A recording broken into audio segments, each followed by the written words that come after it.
चलती है सुर्ख हनेरी, क्यों रब जाने नाना। कहीं चलती है सुर्ख हनेरी, क्यों रब जाने नाना। कहीं चलती है सुर्ख हनेरी, क्यों रब जाने नाना। कहीं चलती है सुर्ख हनेरी, क्यों रब जाने नाना।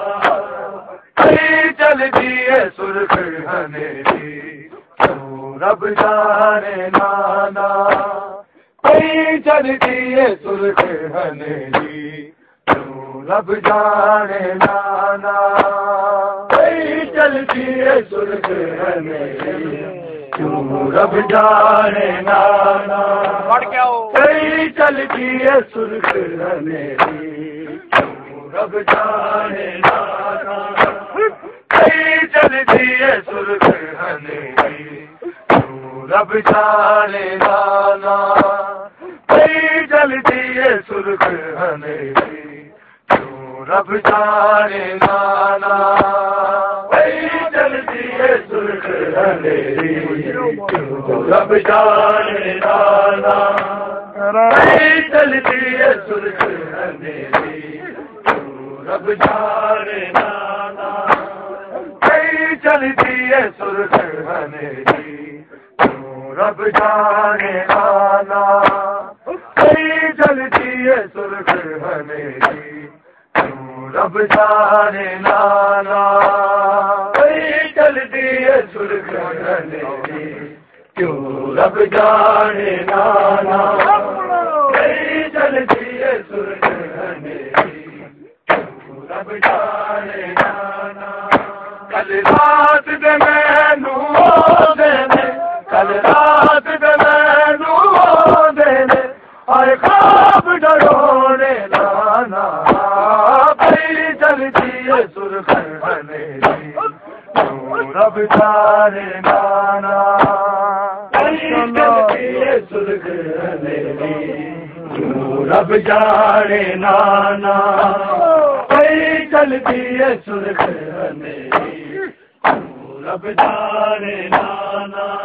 कल रात दे मैनू देने, कल रात दे मैनू देने, आए ख्वाब डरोने नाना।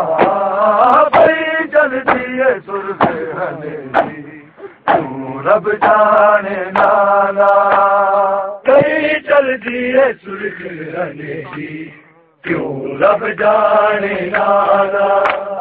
कहीं चलती है सुर्ख हनेरी, क्यों रब जाने नाना।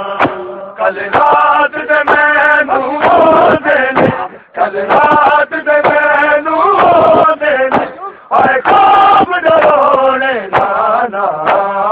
कहीं चलती है सुर्ख हनेरी, क्यों रब जाने नाना। कहीं चलती है सुर्ख हनेरी, क्यों रब जाने नाना।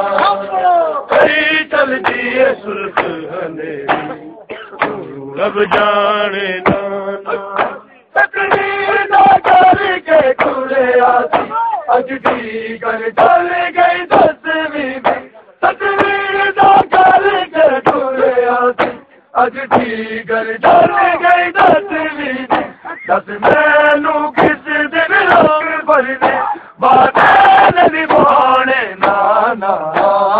कहीं चलती है सुर्ख हनेरी, क्यों रब जाने नाना।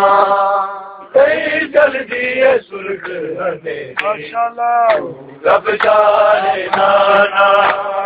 कहीं चलती है सुर्ख हनेरी, क्यों रब जाने नाना। कल रात दे मैनू देने, कल रात दे मैनू देने, आए ख्वाब डरोने नाना। कहीं चलती है सुर्ख हनेरी, क्यों रब जाने नाना। कहीं चलती है सुर्ख हनेरी, क्यों रब जाने नाना।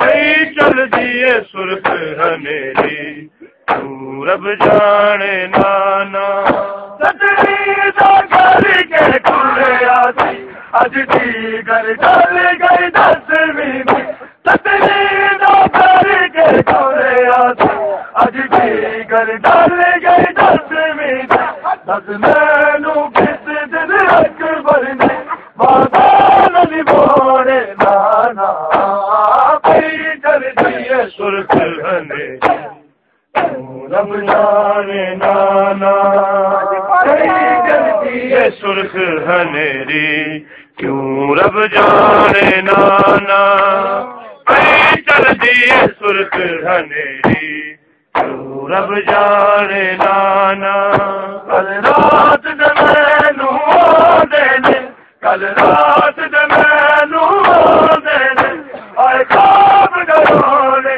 नाना कई जल्दी सुर्ख हनेरी क्यों रब जाने नाना कई जल्दी सुर्ख हनेरी क्यों रब जाने नाना कई जल्दी सुर्ख हनेरी क्यों रब जाने नाना सतरी दा घर के खुलिया सी अज दी घर चल गई 10वीं में सतरी दा घर के खुलिया सी अज दी घर चल गई 10वीं में दस मैनू किस दिन अकबर ने बादल निभाने नाना कई जल्दी सुर्ख हनेरी क्यों रब जाने नाना कई जल्दी सुर्ख हनेरी क्यों रब जाने नाना कई जल्दी सुर्ख हनेरी क्यों रब जाने नाना कल रात द मैनू देने कल रात द मैनू देने आए ख्वाब डराने नाना कई जल्दी सुर्ख हनेरी क्यों रब जाने नाना।